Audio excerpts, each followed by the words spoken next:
Ya, aku datang bersama perguruan tuanku Lubu Awa di Canduang. Assalamualaikum. Waalaikumsalam. Perguruan tuanku Barapi di Bukit. Assalamualaikum. Perguruan tuanku Ladang Laweh di Banu Hampu. Assalamualaikum.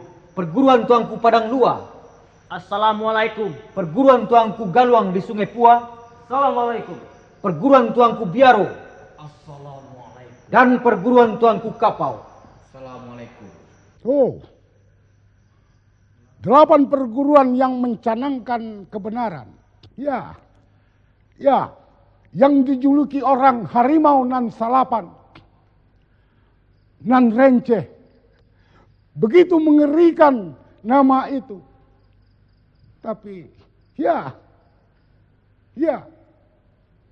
harimau mati tentu meninggalkan belang. Tapi aku, biar ku mati sebagai manusia saja. Dalam masa mendatang, guru akan berada di pihakku. Dalam masa mendatang, kau akan meyakini tindakanku. Kita uji dalam keyakinan. Jangan menentang bila berdiri di tempat yang goyah. Tak pernah kebenaran itu goyah. Dirimu terhadap kebenaran itu. Di sini aku berada dan dari situ pula aku melambaimu. Jangan paksa aku bila kau sangsi. Baik, jangan salahkan aku bila darah itu mengalir sampai ke sini. Akan kubendung dengan keyakinan. Bendungan akan dipecah darah pengikut perguruan ini.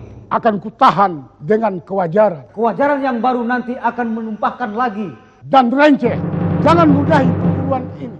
Kuairi dengan kebenaran, guru. Hormatku padamu, guru.